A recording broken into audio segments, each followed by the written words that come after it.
Waalaikumsalam warahmatullahi wabarakatuh. Insyaallah kita semua dimuliakan Allah Subhanahu wa taala. Bersyukur kepada Allah dengan ucapan alhamdulillahi rabbil alamin. Berselawat kepada Rasulullah dengan mengucapkan Allahumma shalli ala sayyidina Muhammad wa ala ali sayyidina Muhammad. Saya datang ke Jakarta, sampai di Jakarta melihat kali. Di sebelah kanan saya Pak Usman Sabta, lebih ganteng yang asli. Selama ini melihat di TV saja. Jumpa pula dengan Cak Imin, selama ini kita lihat balehonya saja.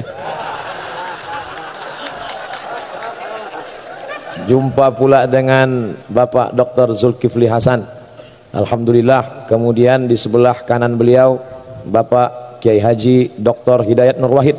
Adapun nama-namanya yang tidak saya sebut, mohon maaf. Yang besar tak dihimbau gelar, yang kecil tak disebut nama. Encik-encik, puan-puan, tuan-tuan, jemputan majelis, hadirin hadirat, muslimin muslimat. Ada saudaraku yang satu akidah, tapi mungkin kau bukan saudaraku satu akidah, tapi dipersaudarakan dalam negara kesatuan Republik Indonesia. Kita semua insyaallah dimuliakan Allah Tuhan yang Maha Kuasa. Amin ya rabbal alamin. Saya melihat selama ini seolah-olah anggota MPR, anggota DPR, para politikus, politisi itu sepertinya mereka cakar-cakar, berkelahi. Tapi ternyata begitu bertemu langsung tadi, Masya Allah, tidak lagi terlihat berasal dari partai yang mana, dari golongan yang mana, semuanya seperti bersaudara karena kita dipersatukan oleh merah putih. Di sebelah kanan saya tadi ada Dr. Hidayat Nur Wahid. Di sebelah kiri ada saudara saya Bapak Masinton Pasaribu. Padahal jauh sekali bedanya. Yang satu dari Sumatera Utara, Batak, yang satu dari Jawa, Pulau Jawa. Mereka bisa tersenyum bersama, berfoto bersama. Padahal banyak sekali orang yang dari Pulau Jawa dengan Batak tidak bisa disatukan. Karena mereka merasa saya tidak bisa berteman dengan dia, Pak Ustadz. Kalau saya berteman dengan dia jatuh derajat saya. Masa dari emas langsung jadi tulang?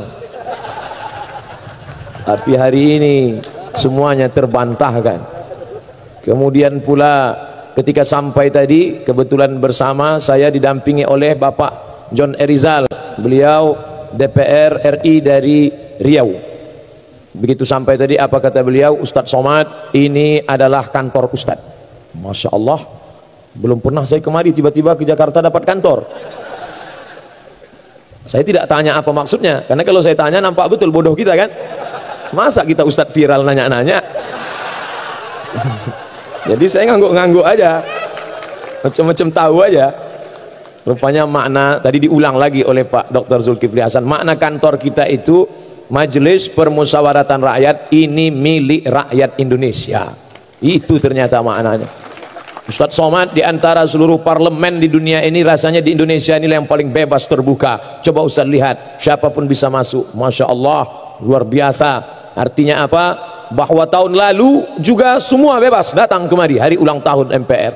Tahun lalu Ustadz Somad yang datang kemari Habib Syekh dengan nasyidnya, dengan salawatnya. Dan tahun lalu ketika Habib Syekh di sini yang menyanyikan lagu kebangsaan Indonesia Raya dipimpin oleh Habib Syekh sendiri. Masih lancar, masih ingat. Untung saya tidak disuruh tadi.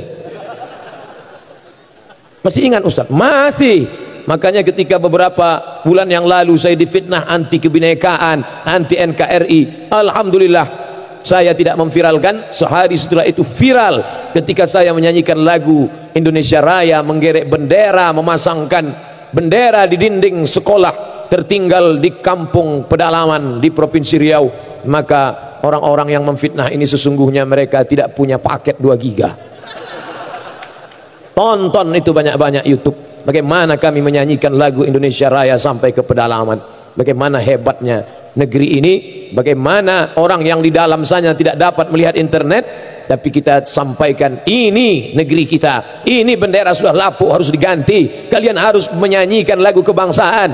Karena sekarang kita bukan lagi krisis kelaparan karena sudah kenyang, tapi krisis cinta tanah air. Alhamdulillah malam ini kita dipersatukan semuanya. Ketika berteriak Allahu Akbar, lalu kemudian berteriak merdeka, saat itu dalam satu hembusan nafas kita bercerita tentang agama dan kebangsaan. Orang yang berteriak Allahu Akbar, dia bukan anti nasionalisme, dan orang yang berteriak merdeka, dia bukan anti agama. Sekarang bertemu dua fobia, satu fobia nasionalisme, yang satu fobia agama. Duanya saling penuh kecurigaan dan ketakutan. Kalau ada orang yang berteriak Allahu Akbar, jangan-jangan ini anti Indonesia. Ketika ada orang berteriak merdeka, jangan-jangan ini anti Islam. Maka sesungguhnya dalam teriakan Bung Tomo terdapat dua kalimat itu. Dalam satu teriakan dia berkata Allahu Akbar, dalam teriakan itu juga dia berkata merdeka. Merdeka tidak menafikan Allahu Akbar, dan Allahu Akbar tidak menafikan merdeka. Ini agak serius sedikit. Bapak Ibu yang dimuliakan Allah Subhanahu wa taala. Oleh sebab itu, ketika sampai di sini, kita tidak lagi melihat warna partai, kita tidak lagi melihat nomor dan golongan. Yang kita lihat adalah kepentingan besar di depan. Bagaimana Indonesia menjadi bangsa yang besar, sebagaimana dicita-citakan oleh founding father, pendiri negeri ini. Mereka dulu ingin bermimpi, makanya mereka tidak punya cita-cita buat mobil, mereka tidak cita-cita buat sepeda motor, mereka langsung buat pesawat. Kenapa begitu? Karena saya merasakan sendiri bagaimana sulitnya berceramah dari pulau ke pulau, dari kampung ke kampung. Kalau untuk mengikuti jadwal haruslah kita penerbangan reguler, harus transit di Jakarta. Maka pendiri negeri ini dulu tahu, ini negeri kepulauan Indonesia. Nesia pulau, Indo, India, Hindu, Indonesia, pulau-pulau yang berada di bawah India, pulau-pulau yang berada di bawah India. Ini hanya bisa disatukan oleh pesawat terbang. Maka pesawat terbang pun dibentuk, dicetak, dihasilkan oleh negeri ini. Tapi malang tak dapat ditolak, untung tak dapat diraih. Cita-cita kita tinggi, ternyata di balik kampung dusun sana ada anak bangsa yang tak dapat menghidupkan mesin cuci. Pesawat yang kita buat, tapi ada orang yang tak dapat menghidupkan mesin cuci ketika menjadi pembantu di negeri orang. Ustaz tahu dari mana? Mereka kirim WA ke saya. Ustaz Somad, apa hukumnya sholat di dalam WC? Kamu mau ngejek saya ya? Mau ngetes saya ya? Tidak Ustaz, ini serius. Kenapa? Saya tinggal di negeri nun jauh di sana, hanya ingin mencari sesuap nasi. Dan ketika tiba waktu sholat, maka saya harus membentang sajadah di dalam WC, karena supervisor saya kejam. Tidak boleh ada waktu yang terbuang. Time is money, waktu adalah uang. Meleleh air mata membalas WA mereka, tapi air mata tak dapat menghapus kesedihan mereka. Ketika saya ke Hong Kong, saya tahu semuanya, tahu bahwa saya memang tak masuk ke dalam. Begitu sampai di airport, langsung dipulangkan lagi. Saya masih sakit hati, tapi lebih menyakitkan lagi ketika kita menceritakan kesusahan kita, orang ketawa. Begitu sampai saya masuk lagi ke dalam, tiba-tiba ada salah seorang pahlawan devisa kita duduk di samping saya. Apa kata dia? Ustaz Somad ya? Ya. Loh, katanya ceramah jadwal di sini, saya nggak bisa masuk. Alhamdulillah. Kenapa? Saya bisa foto. Dia ceritakan dalam perjalanan itu bagaimana suka dukanya mencari nafkah. Tolonglah Ustaz, negeri kita gemah ripah loh jenawi, untayan zamrud katulistiwa, tongkat dan batu jadi tanaman. Loh, kok persis seperti bunyi ceramah saya? Saya selalu nonton YouTube Ustaz. Saya mulai khawatir, jangan-jangan dia belum nikah. Rupanya suami saya menunggu di rumah Ustaz, menjaga anak-anak. Saya harus mencari nafkah di tempat yang jauh. Apa maknanya? Negeri kita yang besar dengan segenap potensi alam sumber daya manusianya, maka memerlukan ke depan. Kalau kita berkelahi, tercabik-cabik, terombang-ambing, dipukul ombak, diempas gelombang, apa yang dapat kita lakukan di masa akan datang? Oleh sebab itu merupakan kehormatan yang luar biasa saya diundang di hadapan para pimpinan MPR, para anggota legislatif, di hadapan masyarakat, di hadapan saudara seakidah, sebangsa setanah air. Maka ini kebahagiaan yang luar biasa. Tidak disetting, tidak dibuat-buat, tidak direncanakan. Setiap datang tuduhan bertubi-tubi, 2 hari setelah itu pasti Allah Ta'ala menggantinya dengan ganti yang luar biasa. Dulu saya dituduh anti NKRI, sehari setelah itu langsung diundang oleh Mabes TNI, viral. Saya dituduh tidak termasuk dalam 200 ustadz yang direkomendasi, sehari setelah itu langsung diundang oleh Hakim Agung. Padahal saya tidak pernah minta undang, diam-diam saya SMS WA, tidak ada. Begitu juga dengan ini, terjadi penolakan tausiah saya di suatu tempat, tidak boleh disebut namanya, menjaga kode etik jurnalistik. Lalu kemudian saya diundang hari ini, dan saya memang menunggu momen foto-foto dengan pimpinan MPR ini. Cuman saya nggak minta. Saya nggak minta apa foto Pak, enggak. Tentu kita jaga image kan. Makanya begitu tadi mereka mengatakan foto Pak Ustadz, dalam hati saya, inilah yang kita tunggu-tunggu. Masya Allah, luar biasa. Aku tak pernah mencari engkau, engkau tak pernah mencari aku. Allah yang mempertemukan kita. Oleh sebab itu maka kebahagiaan yang luar biasa malam ini. Di mana-mana saya tausiah 60 menit sesuai yang tertulis di botol 600 ml. Sengaja tulisannya dilepas biar saya tidak melihat, dan disediakan 2 gelas. Masya Allah. Dan ada bisik-bisik tadi, TV One memang beda. Malam ini kita direkam dan akan disiarkan siaran tunda. Ustadz harus bicara 75 menit. Lama juga ini dalam hati saya. Sengaja saya sampaikan dari awal supaya nanti kalau Bapak Ibu melihat kenapa Ustadz ini tidak berhenti, maklum karena belum habis 75 menit. Bapak Ibu yang dimuliakan Allah Subhanahu wa taala. Andai di antara Bapak Ibu ada yang lelah, capek, letih tidak mendengar ceramah ini, menunduk saja. Itu tanda setuju.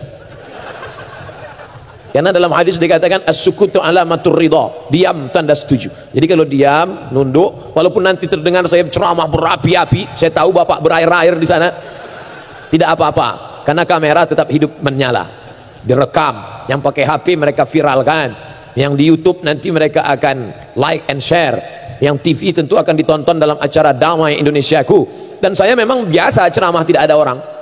Kemarin acara tidak sombong, hanya saja ada orang-orang yang perlu kita ceritakan tentang diri kita. Aku tahu, aku ceritakan tentang diriku. Kawan tidak merubah menjadi lebih sayang, dan musuh tidak akan berubah menjadi cinta. Aku tahu ketika aku ceritakan diriku, bukan untuk merubah kawan lebih sayang, bukan untuk merubah musuh menjadi cinta. Aku hanya ingin menceritakan bahwa inilah aku. Laisal fata may yaqulu kana abi. Orang yang jantan, gentleman, tidak berkata bapakku, moyangku, tapi yang berkata ha anadha, inilah aku. Sombong Ustaz? Tidak. At-takabbur lil mutakabbir shadaqah. Sombong kepada orang yang sombong itu sedekah. Wah, kalau gitu Ustaz ngomongnya sombong sekali, tersinggung saya. Jangan tersinggung. Mendengar ceramah saya jangan tersinggung. Karena di beberapa tempat ada yang tersinggung dengan ceramah saya, 2 hari setelah itu meninggal. Saya bukan nakut-nakuti, enggak. Dan saya tidak pula mengatakan saya hebat, tidak. Hanya memang ajalnya sudah sampai. Itu saja. Dan beberapa orang yang divonis mati, begitu mendengar ceramah saya tidak jadi mati. Saya ceramah di suatu tempat, selesai acara datang ketua panitianya, Ustaz Somad, ya saya sudah masuk rumah sakit. Gimana? Cipto Mangunkusumo. Masya Allah, hebat itu rumah sakit. Ustaz pernah ke sana? Belum. Dengar aja di TV. Saya sudah divonis koma Pak Ustaz. Koma itu Bapak Ibu tahu, sedikit lagi titik. Koma itu bunyinya belum panjang, masih ada putus-putusnya. Tit tit tit tit tit tit. Itu koma. Kalau titik itu panjang dia. Tit titik. Koma dia. Datang dokter mengatakan, bawa ini pulang ke rumah. Istri menangis. Orang kampung sudah tak ada harapan. Bawa pulang ke rumah. Tiba-tiba sebelum dicopot itu alat-alat di ruang ICU itu, tiba-tiba dia tersadar, terbangun dan terduduk dari kursi itu. Sadar dia sehat. Dokter heran. Dokter nanya, Bapak kok tiba-tiba sehat? Apa yang Bapak lihat dalam koma itu? Apa kata dia? Saat saya koma itu, tiba-tiba ada seseorang datang dan bertanya kepada saya, kapan tablik akbar? Maka saya tersentak, terbangun. Saya punya hutang, harus buat tablik akbar. Dokter nanya, yang datang itu siapa? Ustadz Somad. Dibentuknya tim panitia tablik akbar. Selesai acara, saya percaya nggak percaya, saya datangi dia. Apa betul Bapak mengalami begini-begini? Betul Pak Ustadz. Jadi yang datang waktu koma itu memang betul-betul saya. Memang Ustadz, bukan yang lain, bukan yang lain. Lama saya berpikir, padahal saya nggak ada mendatangi dia. Kenapa saya bisa datang saat dia koma? Lalu saya tanya dia perlahan-lahan, Bapak sebelum tidur dengar ceramah siapa? Ceramah Ustadz. Oh. Pagi kalau mau berangkat tempat kerjaan dengar ceramah saya, ceramah Ustadz. Sampai di tempat kerja kalau ada waktu luang dengar ceramah saya, ceramah Ustadz. Baru saya paham, rupanya saat kita koma mau sakratul maut, apa yang selalu kita dengar, apa yang selalu kita lihat, apa yang selalu kita pikirkan, itulah yang akan datang ketika kita sedang koma. Makanya hati-hati yang selalu nonton sinetron Korea. Kira-kira siapa yang datang waktu koma itu? Hati-hati yang hobi Bollywood. Kalau yang senang artis yang selalu solawat yang cantik itu nggak apa-apa, karena masih solawat isinya. Kalau ada bapak yang senang itu, nanti waktu koma nyanyi dia.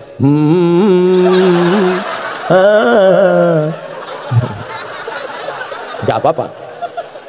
berhati-hati kalau nyimpan simpanan selingkuhan, hati-hati. So pandai-pandai menyimpan bangkai, akhirnya tercium juga. Kapan? Waktu koma itu. Mantan gitu. Saya bukan nakut-nakuti, enggak, cuman sekedar ngasih tahu aja. Bapak Ibu yang dimuliakan Allah, oleh sebab itu pikirkanlah tentang Allah, pikirkanlah tentang umat, pikirkanlah tentang bangsa. Betapa indahnya saat kita koma, apa yang keluar dari mulut kita? Bangsa Indonesia, bangsa Indonesia. Itu kalau direkam viral itu. Anggota MPR berada di ruang ICU membisikkan bangsaku, bangsaku. Oh, luar biasa itu. Tapi bayangkan kalau ada di antara bapak dan ibu sedang terbujur kaku, yang keluar dari mulutnya apa? Keong racun kucing garong. Cinta satu malam. Kabikaci kabigam coach kotahi. What can I do for you? No woman no cry. Yang nyanyi nggak paham, yang dengar nggak paham. Dua-duanya sama-sama ngangguk. Entah apa yang dianggukkan. Artinya apa? Apa yang kita sering pikirkan, apa yang kita sering perjuangkan, itu yang akan menyertai kita sampai akhir hayat kita. Mudah-mudahan kita selalu memikirkan yang baik-baik saja, insya Allah.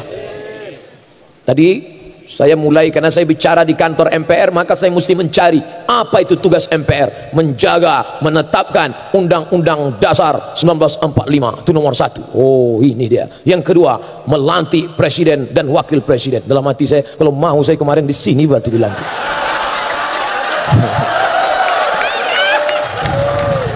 Banyak orang khawatir kalau saya ceramah.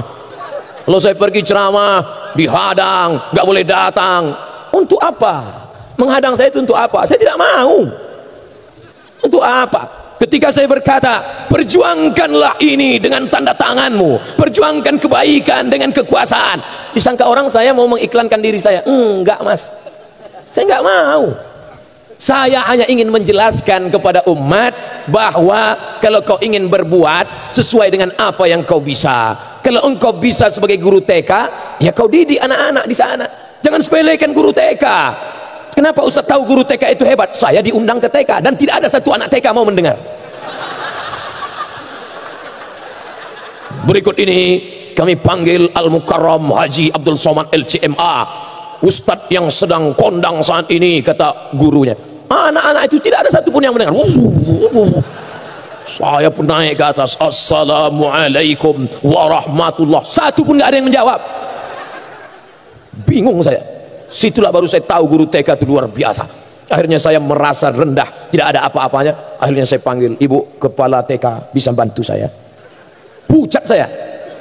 Bisa Pak Ustadz. Akhirnya ibu itu kecil maju. Apa kata si ibu? Anak-anak tenang ya. Semua diam. Baru saya sadar, hai Abdul Somad, kau tak ada apa-apanya. Artinya apa? Jangan kau katakan pisau silet itu tidak tajam, karena dia tidak bisa memotong batang kelapa. Dan jangan kau katakan kampak itu tumpul, karena dia tidak bisa mencukur kumis. Semuanya ada porsinya masing-masing. Kami nggak nangkap Pak Ustadz, makanya minum. Orang kalau kurang cairan, dehidrasi, payah mendengar ceramah. Semua kita punya porsi masing-masing. Saya bukan politisi, saya bukan politikus, saya akademisi, intelektual, ustadz. Saya menjelaskan tentang agama saya menjelaskan tentang rahmatan lil alamin.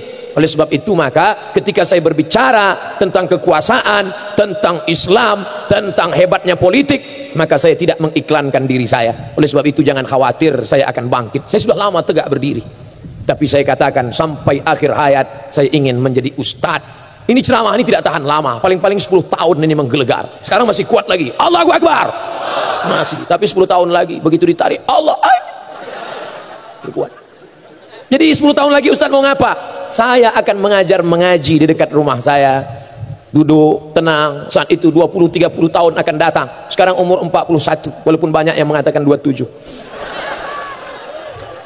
30 tahun lagi saya tidak lagi bisa tausiah. Saya akan duduk di dekat rumah, anak-anak keliling akan datang membaca Quran. Ustadz tidak khawatir mereka nanti akan mengejek Ustadz. Saya tidak ragu. Kalau mereka ejek-ejek, Ustadz, saya tidak akan marah. Kenapa? Mata saya sudah rabun, tidak bisa melihat mereka. Nanti kalau mereka ribut Pak Ustadz ngajar ngaji, mereka ribut di sana, saya tidak akan ambil pusing. Telinga saya sudah tuli, saya tidak dengar keributan mereka. Tapi saya tidak ingin sunyi di tengah keramaian. Saya ingin menikmati hidup. saya datang ke rumah salah seorang guru besar di bulan suci Ramadan, ingin menyenangkan hatinya, ingin melihat bagaimana dia di bulan suci Ramadan. Meleleh air matanya, anakku, aku ramai dulu, tapi sekarang aku sunyi di tengah keramaian. Dulu yang selalu datang, sekarang tak lagi datang. Dulu yang mengantarkan aku, sekarang sudah pergi menjauh. Anak-anak bapak mana? Sibuk dengan istri dan menantu-menantu. Anakku sayang, tapi menantuku itu yang kurang ajar. Cucu bapak mana? Sibuk dengan gadgetnya. Tak ada mereka menjenguk bapak. Ada, dijenguknya aku akhir pekan. Tapi kami duduk, apa namanya, silent generation. Cucuku sibuk tertawa sendiri, menantuku pula sibuk dengan WA-nya, anakku pula sibuk dengan selfie-nya. Tinggallah aku menonton berita. Apa yang bapak lihat? TV One memang beda. Untung masih engkau ada di sana, nak, dalam acara Damai Indonesiaku. Masih terhibur aku melihat engkau di sana. Kau adalah salah satu muridku. Padahal saya tak tamat di sekolah itu. Sekarang banyak orang ngaku saya muridnya. Artinya apa? Bahwa ada masanya kita sunyi di tengah keramaian, lalu lintas hiruk pikuk, tapi kita sedang sunyi, sepi, dan kita tak ingin hari-hari itu terjadi pada diri kita. Hari berganti, musim berubah, bulan begitu indah. Saya sebenarnya ingin mencontohkan bulan begitu indah. Malang tak dapat ditolak, untung tak dapat diraih. Tak nampak bulan. Bulan yang indah, bulan 15 purnama sedang menampakkan cahayanya. Tapi berapa lama purnama itu, saudaraku? Purnama tak lama, 15, 16, 17, 18, masuk 20, 21. Bulan yang begitu indah. Tak lama sesudah itu hanya bongkahan batu-batu, hanya bongkahan kerikil-kerikil yang tak bermakna, gelap. Sampai masanya juga begitu.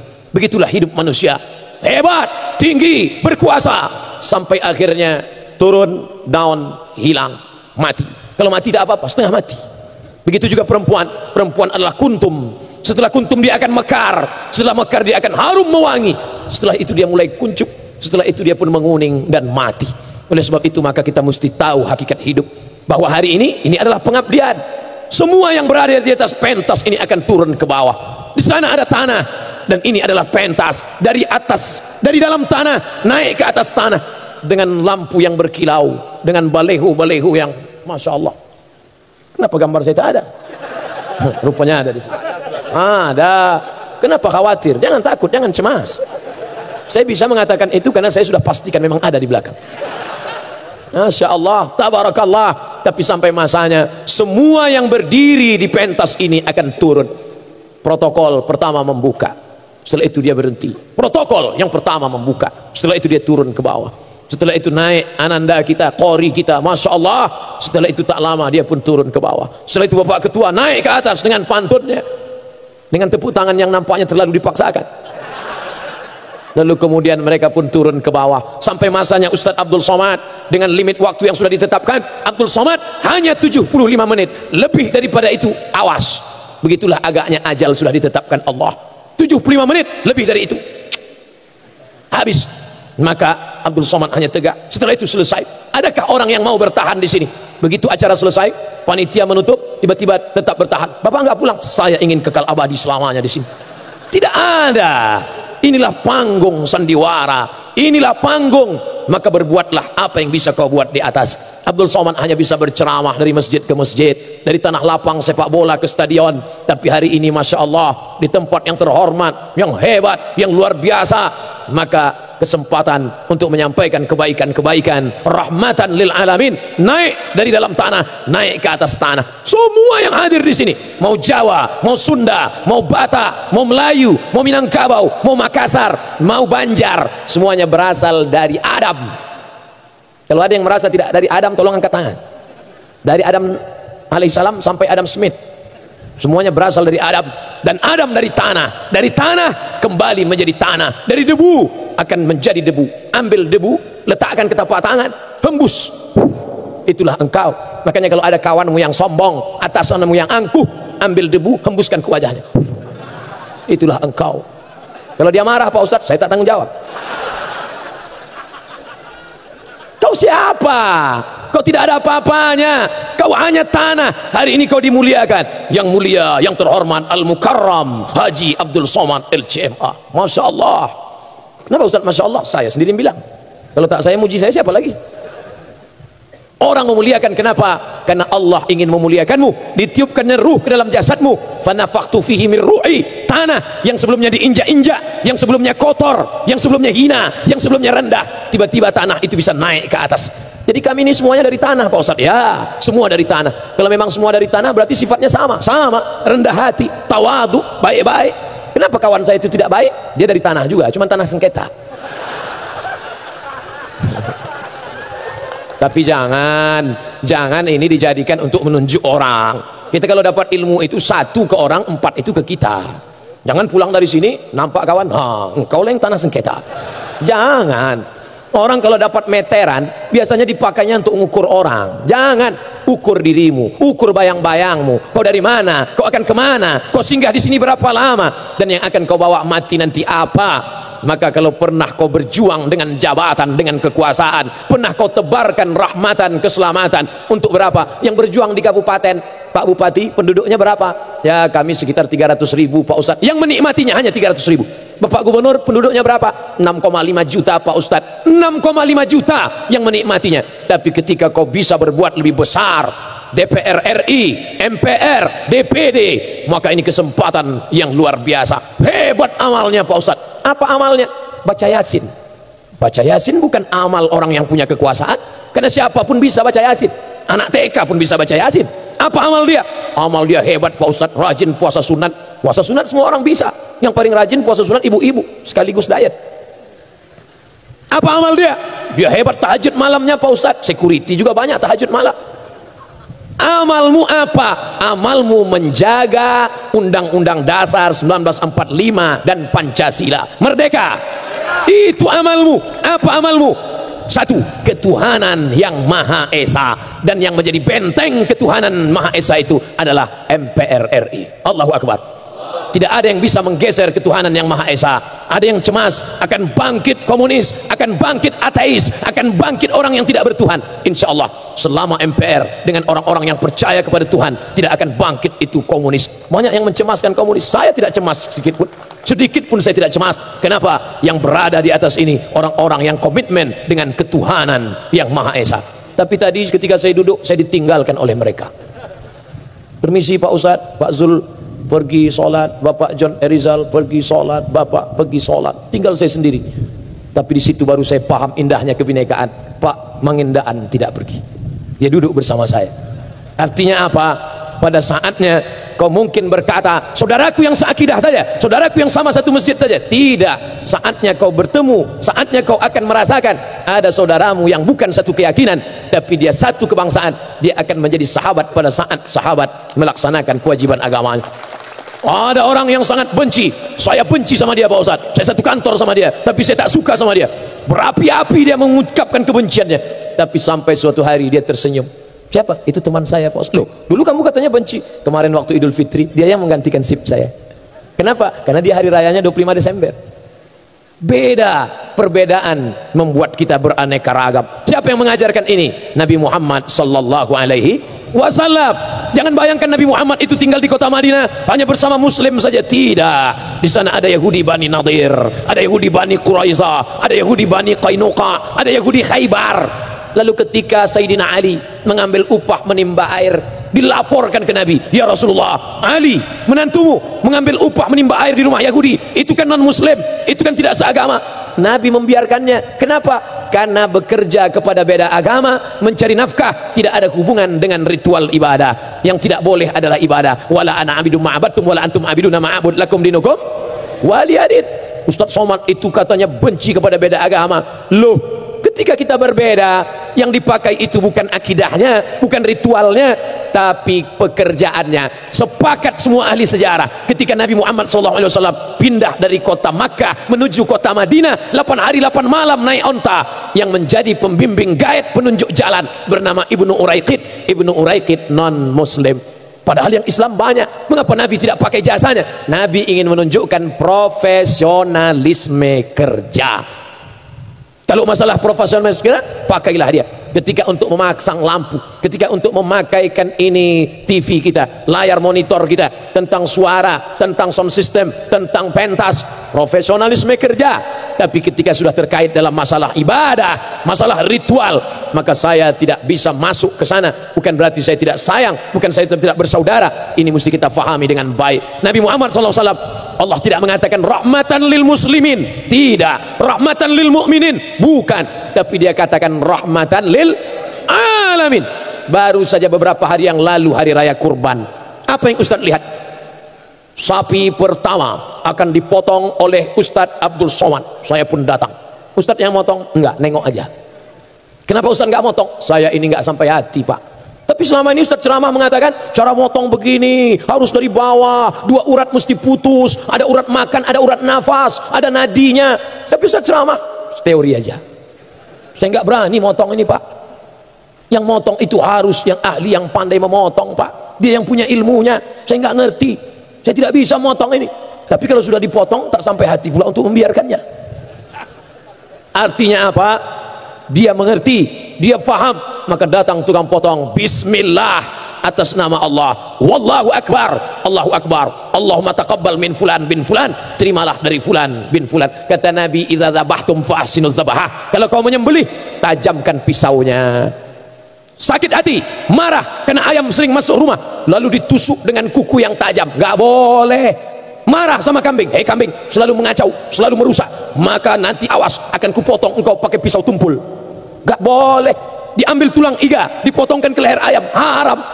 Islam mengajarkan tajamkan pisaunya, dan menajamkan pisau tidak boleh di depan mata kambing.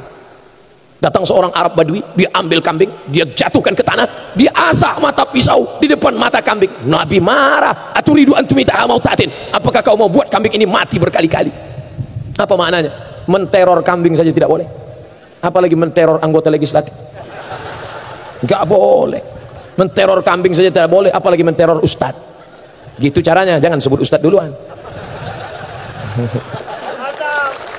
Bapak Ibu yang dimuliakan Allah Subhanahu wa taala, apalagi kalau sampai ibu-ibu menteror bapak-bapak.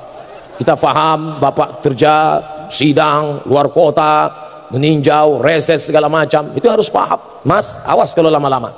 Oh jangan, ini tugas negara. Apalagi mereka hadir pengajian, man kharaja fi talabil ilmi, siapa yang keluar rumah untuk menuntut ilmu, fa huwa fi sabilillah, maka dia sama macam orang yang berjihad fi sabilillah hatta yarji'a, sampai dia pulang ke rumah. Tapi jangan disalahgunakan, nanti pulang jam 3. Assalamualaikum Papa. Waalaikumsalam. Di mana? Jihad. Dengan siapa? Ustadz Somad. Kalau memang betul sama Ustadz, mana buktinya? Ini videonya. Saya heran, kenapa Bapak ini foto sampai 2-3 kali? Padahal sekali aja kan cukup. Rupanya yang ini untuk dipakai hari Senin, dipakai untuk hari Selasa. Gitu. Sehingga kalau ada yang nanya, di mana? Dengan Ustadz Somad. Tidak, saya tidak menyindir. Saya ustadz yang tidak pandai menyindir sampai sekarang. Tidak bisa saya menyindir orang, karena saya trauma. Dulu pernah diundang ke salah satu masjid, kata ketua masjid, Ustadz Somad, tolong sindirkan ada orang kaya. Kenapa? Dia pernah nyumbang 300 juta, uangnya diambil lagi. Jadi apa yang mesti saya katakan? Sampaikan hadis, orang yang nyumbang ngambil lagi, maka nanti dilaknat Allah. Oke, saya sampaikan. Al-aidu ila hibatihi, orang yang nyumbang ngambil lagi sedekahnya, kal kalbil ladzi ya'udu ila qaihi, seperti anjing yang menjilat muntahnya. Selesai acara, mohon maaf Pak Ustadz, yang disindir nggak datang. Sejak itu saya nggak mau sindir-nyindir, saya mau to the point aja. So itu maka jangan tersinggung. Kalau kebetulan sama, ya senasib aja. Bapak Ibu yang dimuliakan Allah Subhanahu wa taala, untuk apa kita bicara harus diatur, harus begini, harus begitu? Enggak, saya lepas-lepas aja. Makanya banyak juga orang yang dengar ceramah saya, dia bukan mau mencari pelajaran, kira-kira kapan dia salah ya. Enggak bakalan ketemu. Orang saya udah latihan kok. Kapan dia nyebut nomor, kapan dia nyebut partai, kapan dia nyebut orang, enggak bakalan saya sebutkan. Andai pun saya sebutkan, habis itu saya klarifikasi, mohon maaf atas kekeliruan ini. Dengarkanlah yang baik-baik. Khudz safa da'ma kadar, ambil yang jernih, buang yang keruh. Maka ketika ada diberikan Allah kesempatan untuk beramal, beramallah tentu sesuai. Kalau semut amalnya, ya bawa 1 butir gula. Semut hitam, bawa 1 gula. Tapi kalau engkau seekor gajah, ya bawalah 1 batang kayu balak yang besar, sesuai dengan kemampuanmu. Gajah engkau, ya bawa balak besar. Semut engkau, bawa 1 butir gula. Tapi kalau ada gajah bawa gula, keterlaluan.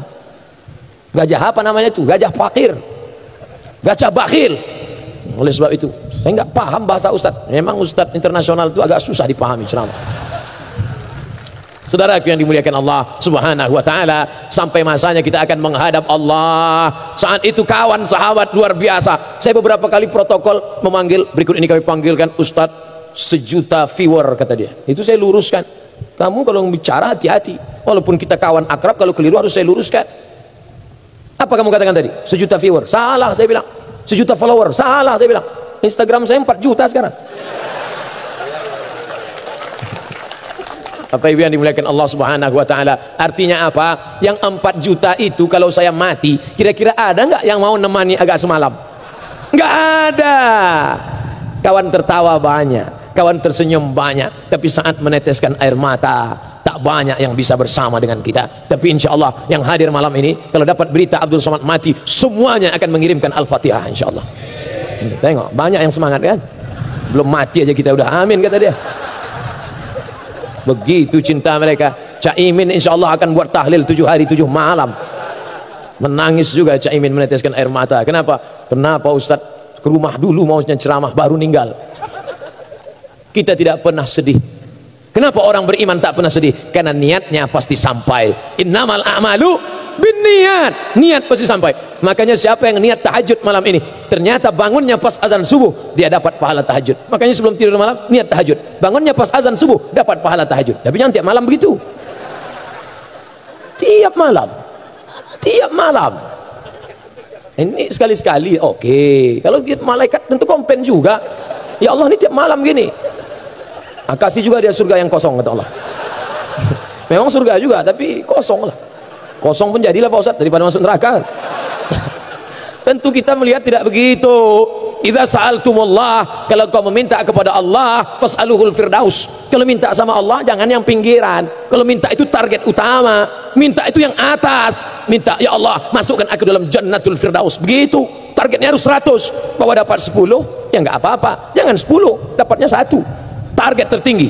Oleh sebab itu maka ketika kita menargetkan amal saya harus banyak, jangan ada yang kosong hampa daripada amal. Siapa lagi amal yang paling banyak kalau bukan orang-orang yang mewakili rakyat? Maka ketika dia bisa memperjuangkan ketuhanan yang Maha Esa, dijaga umat ini dari ateis, dijaga dari LGBT, tidak ada agama yang bertuhan.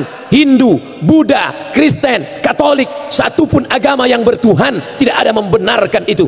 Tapi ketika itu bisa dipertahankan, diperjuangkan, selamat anak bangsa, maka ini perjuangan yang luar biasa. 73 tahun kita merdeka, masih tetap bertahan ketuhanan yang Maha Esa. Apakah masih bertahan besok lusa? Tidak ada kepastian. Semuanya tergantung hari ini apa yang kita lakukan. Masya Allah, tabarakallah, umat Islam ramai. Hari besar non muslim di tempat yang lain ramai. Artinya apa? Orang masih bertuhan, orang masih percaya kepada Allah, orang masih memegang sila pertama, ketuhanan yang Maha Esa. Siapa yang menjadi bentengnya? Siapa yang menjadi pemerakarsanya? Siapa yang menjadi security-nya? Siapa yang menjadi benteng pertahanannya? Kita berdoa MPR, orang-orang yang mengemban ini tetap istiqomah sampai akhir hayat insyaallah.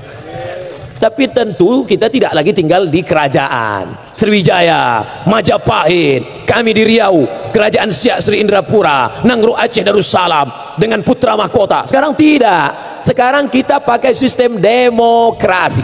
Suara terbanyak, suara Tuhan. Suara yang paling banyak, suara yang benar. Oleh sebab itu maka tidak boleh ada anak bangsa yang golput. Setuju? Tidak boleh.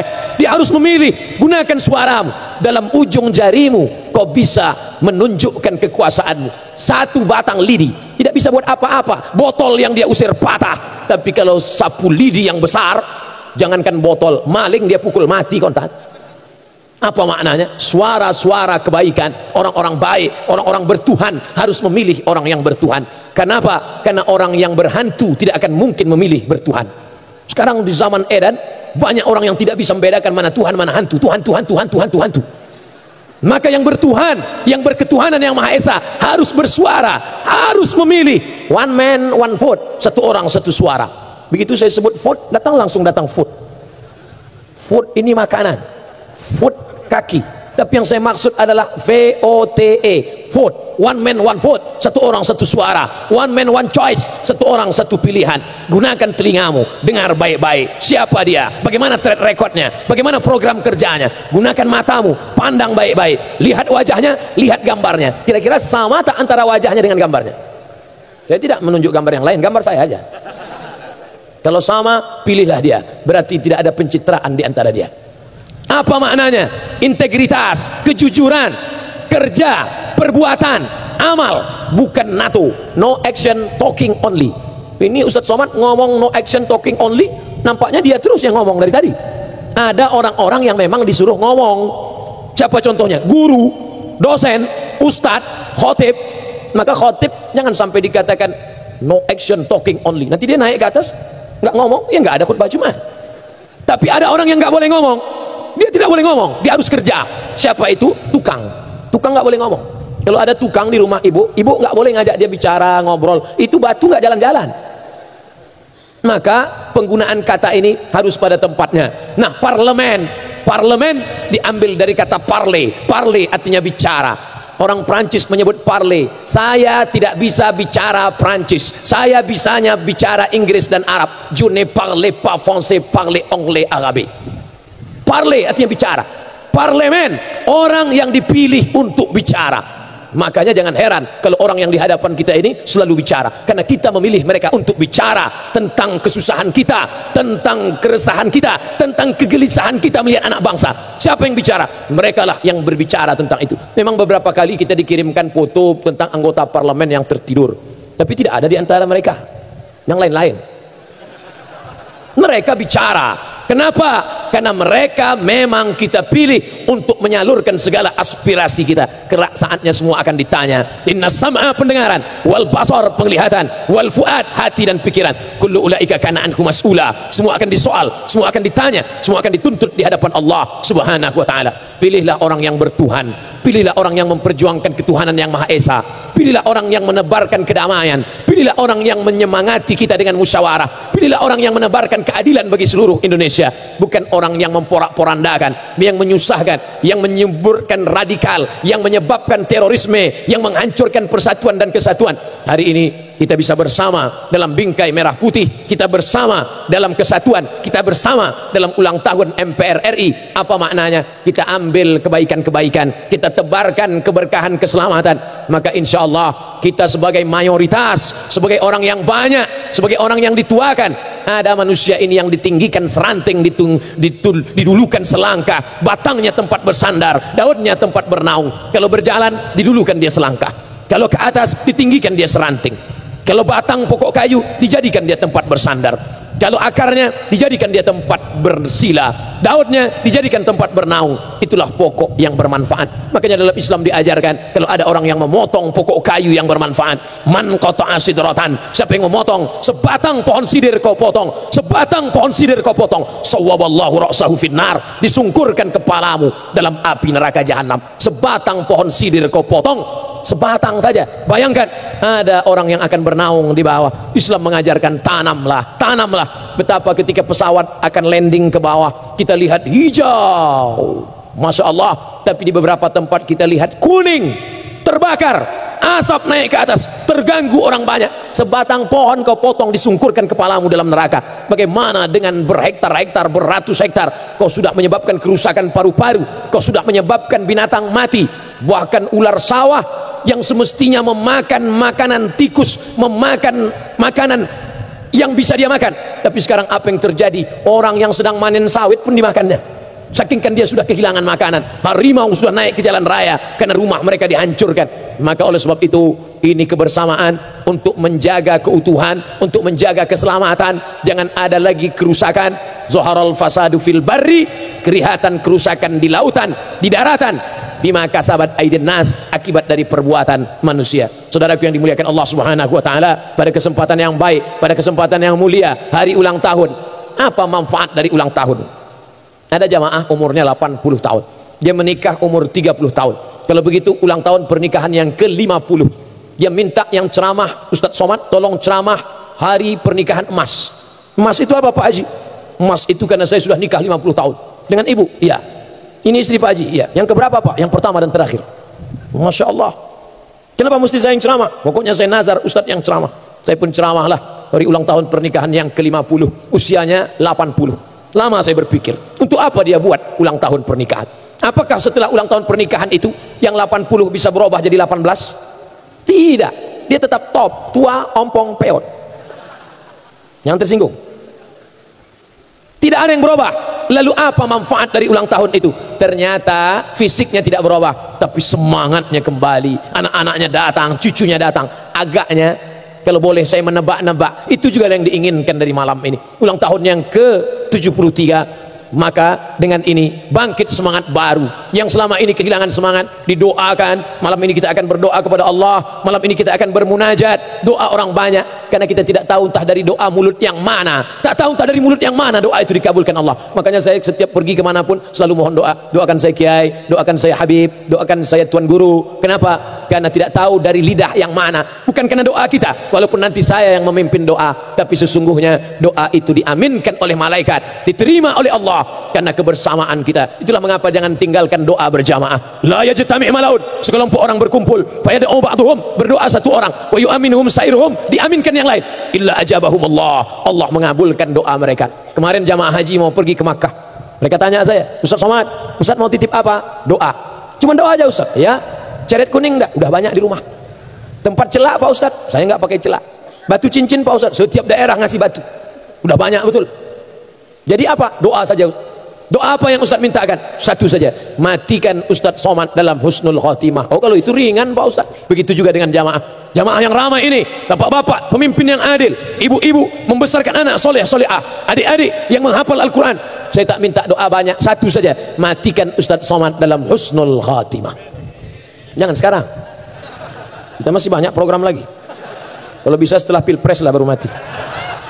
Bukan untuk saya, untuk bapak ibu juga, untuk umat ini. Apa kata Nabi? Seandainya engkau punya doa makbul, doamu makbul, dijamin diterima, garansi. Tapi doanya cuma satu, jangan minta istri solehah, karena yang dapat menikmatinya hanya engkau saja. Kawan-kawanmu cuma ngences nengoknya. Jangan minta istri solehah, tapi mintakanlah Allahumma rzuqna imaman adila, berikan kami pemimpin yang adil dan amanah. Kenapa? Karena kalau dia amanah, satu negeri akan mendapatkan rahmat dan keberkahannya. Maka jangan pernah berhenti berdoa. Jangan pernah berhenti berdoa. Di mana-mana saya, kalau selesai sholat, kalau saya jadi imam, pasti saya berzikir. Afdhalul zikri fa'lam annahu la ilaha illallah, la ilaha illallah, la ilaha illallah. Mengundang pintu-pintu langit terbuka. Setelah itu baru saya pimpin doa. Ini sekarang banyak orang habis sholat, salam, pulang. Udah macam ayam, enggak berdoa. Doa, angkatkan tanganmu. Kamu kenapa enggak mau berdoa? Beda doa saya dengan doa imam Pak Ustaz. Kenapa? Dia minta hujan, saya enggak. Kenapa gitu? Dia imam kebetulan nanam sawit, maka minta hujan. Makmumnya jual es krim. Tentu kita sebagai imam doanya yang umum-umum saja. Yang umum. Doa yang umum. Saya kalau mimpin doa enggak panjang-panjang, 10 aja. Allahumma inna nas'aluka salamatan fid din, selamat dalam keyakinan, wa afiatan fil jasad, badan sehat, wa ziyadatan fil ilmi, ilmu nambah, wa barakatan fil rizki, ilmu nambah, bukan istri. Wa barakatan fil rizki, berkah rezeki, wa taubatan qablal maut, taubat sebelum mati, wa rahmatan indal maut, rahmat ketika mati, wa maghfiratan ba'dal maut, dapat ampunan sesudah mati. Allahumma hawin alaina fi sakaratil maut, dapatkan ringan waktu sakaratul maut, wa najata minan nar, selamat dari api neraka, wal afwa indal hisab, dimaafkan ketika amal dihisab. Rabbana atina, selesai. Karena saya pernah juga ada acara, kebetulan yang baca doa diundang dari Jakarta. Saya lihat setengah jam dia berdoa. Pertama jamaah semangat semua, lama-lama turun gua. Udah Pak Imam udah gak tahan lagi. Nabi kalau berdoa tangannya ke atas gini. Nabi kalau doa, ini ada orang sekarang berdoa tangan di paha. Orang kalau berdoa tangannya di paha, itu artinya terserah Allah mau ngasih nggak pun nggak apa-apa lah. Ya nggak bisa gitu. Kita doa tuh harus yakin, dan doa nggak boleh dikapling. Ini ada orang doa kapling, orang Arab jahiliyah, orang Arab Quraisy, orang Arab waktu itu di zaman Nabi, dia doanya Arab Badui ini. Dia doa, Allahumma arhamni wa Muhammadan wa la tarham ma'ana ahadan. Ya Allah, rahmati aku dan Muhammad, yang lain jangan. Nggak bisa. Makanya jangan berdoa, ya Allah rahmatilah kami, hanya komisi kami dan partai kami saja. Nggak bisa. walaupun kita berbeda, tapi kita minta menebarkan segala doa. Bahkan ikan-ikan memintakan ampun, hatta al-hutu fil bahri, ikan-ikan yang di lautan memintakan ampun pada orang yang mengajak kebaikan. Wal namlatu fi juhriha, semut-semut di dalam sarang memintakan ampun kepada orang yang berbuat baik. Maka siapapun kita menebarkan kebaikan, mintakan doa, apapun doanya, mintakan kepada Allah. Hanya saja kalau bisa doa itu yang difahami. Saya tidak mengatakan yang nggak paham bahasa Arab, ya silakan doa. Ustaz kalau doa pakai bahasa Indonesia, iya. Tapi Ustaz lama di Arab, kadang-kadang pakai bahasa Arab juga.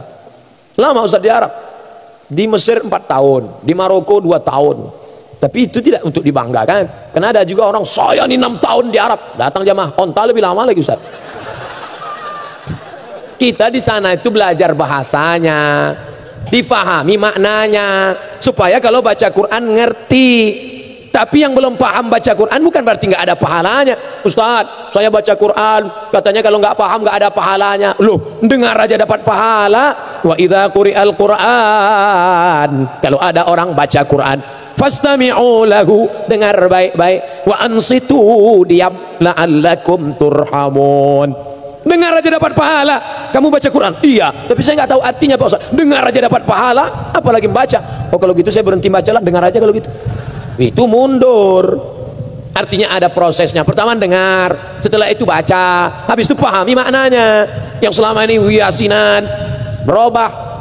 Hari ini kita yasin tapi kita pahami artinya. Al-yauma naqtimu ala afwahihim. Al-yauma, hari ini, naqtimu, kami kunci afwahihim, mulut mereka. Hari ini kami kunci mulut mereka.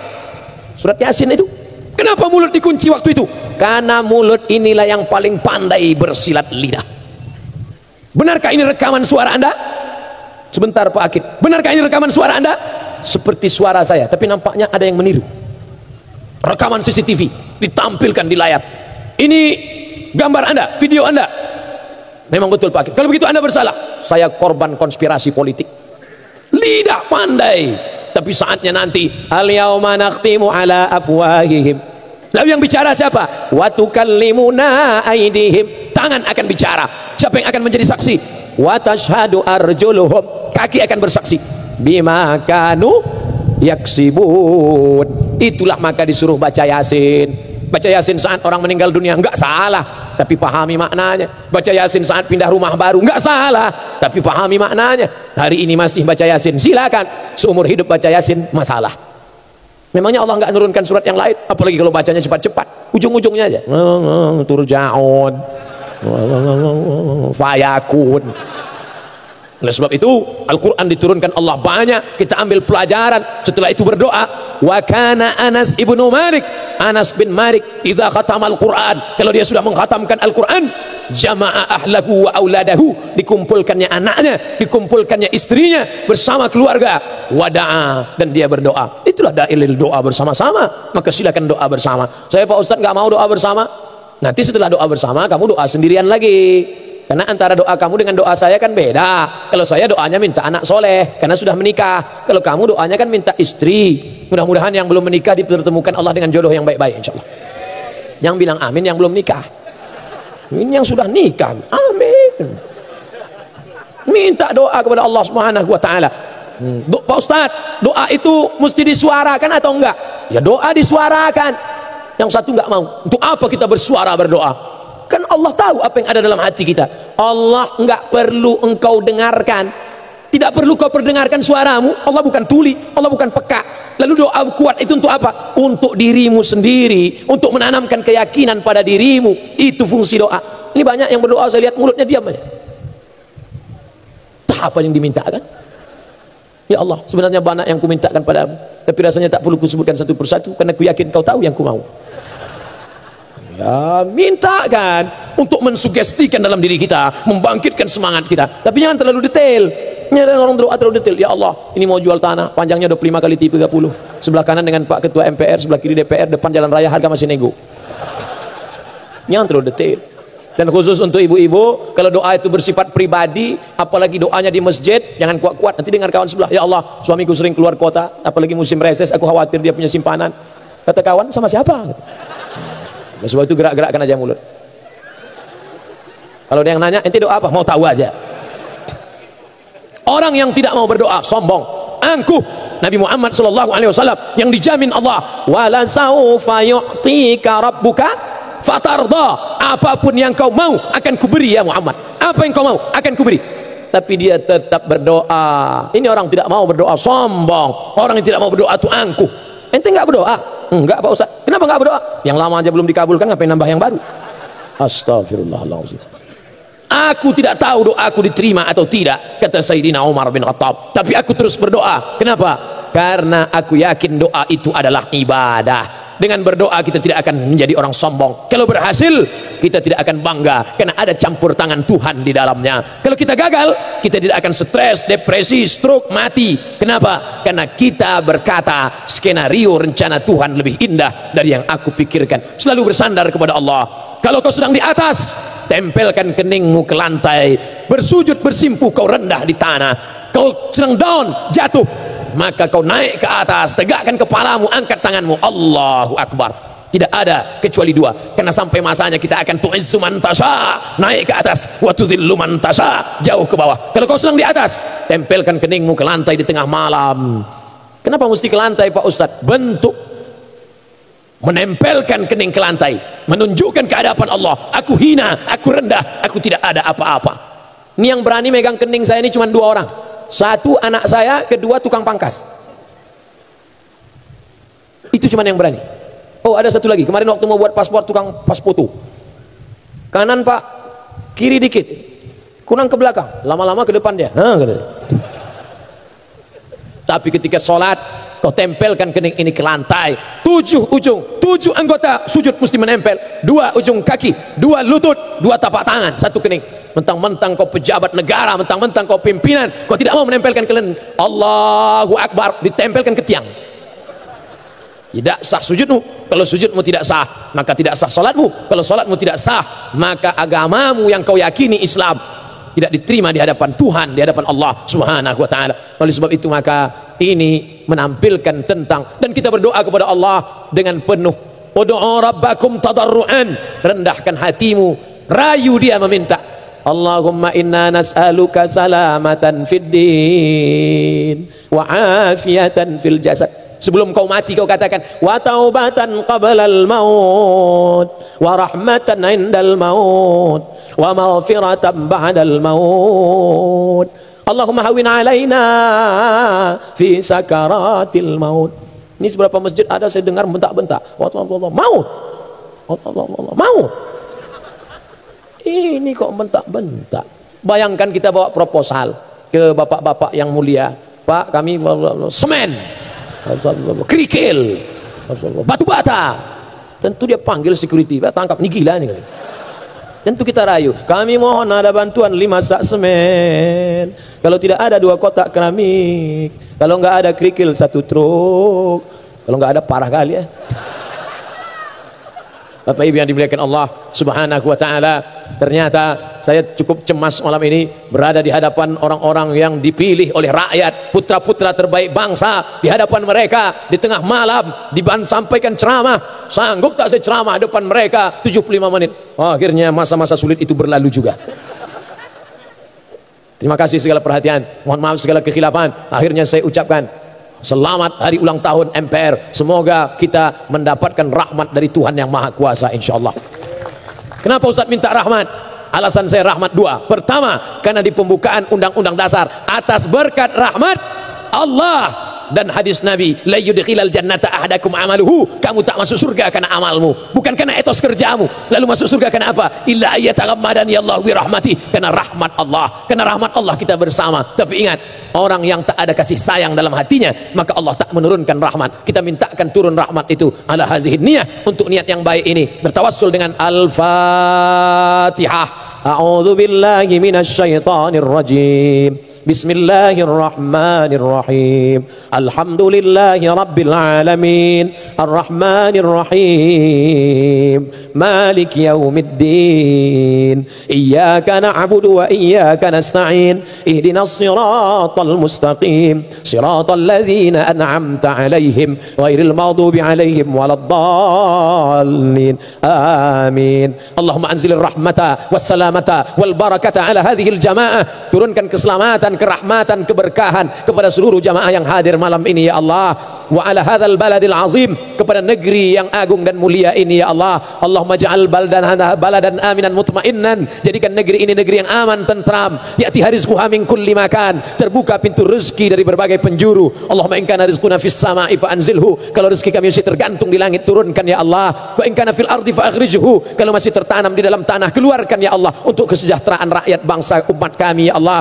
Wa in kana mu'siran fayassirhu, kalau rezeki kami sulit mudahkan ya Allah. Wa in kana ba'idan faqarribhu, kalau sulit, kalau jauh maka dekatkanlah ya Allah. Rabbana taqabbal minna, terima segala amal kebaikan kami. Wa tammim taqsirana, sempurnakan segala kekurangan kami. Allahumma dafa'ana al-ghala wal waba wal fahsya wal riba wal zina wal munkar, selamatkan negeri ini dari malapetaka, bencana, riba, zina, narkoba, LGBT, perbuatan keji dan mungkar ya Allah. Allahumma a'inna, tolong kami, ala dzikrika, supaya hati kami ini selalu mengingatmu, wa syukrika, selalu bersyukur padamu, wa husna ibadatik, selalu beribadah dengan ibadah yang terbaik untuk kami bawa bekal menghadapmu ya Allah. Allahumma rzuqnal istiqamata ala syariatil gharra wa tariqatil bayda, berikan kami istiqamah dalam kebenaran ya Allah. Allahumma arinal haqqa haqqa warzuqna ittiba'ah, tunjukkan pada kami bahwa yang benar itu adalah benar, dan tunjukkan kami kekuatan, beri kami kekuatan untuk mengikutinya. Wa arinal batila batila, tunjukkan pada kami yang batil itu salah, tunjukkan pada kami yang salah itu keliru, hitam itu bengkok, dan berikan kami kekuatan untuk menjauhinya ya Allah.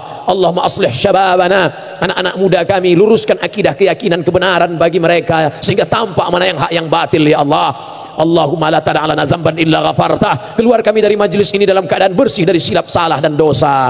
Wala dainan illa qadaitah, lunaskan hutang, segala hutang piutang kami dengan semangat bekerja, sehingga kami bisa menjadi orang yang terlepas dari riba. Wala aziban illa zawajtah, yang lajang yang gadis ingin berumah tangga, temukan dengan jodoh yang baik-baik ya Allah. Wala raghiban illa anjabtah, yang ingin punya anak, berikan anak yang saleh dan salihah, min hufazil Quran wal hafizat, menjadi anak-anak yang penghafal Quran, sehingga ketika kami mati mereka yang membisikkan ke telinga kami la ilaha illallah.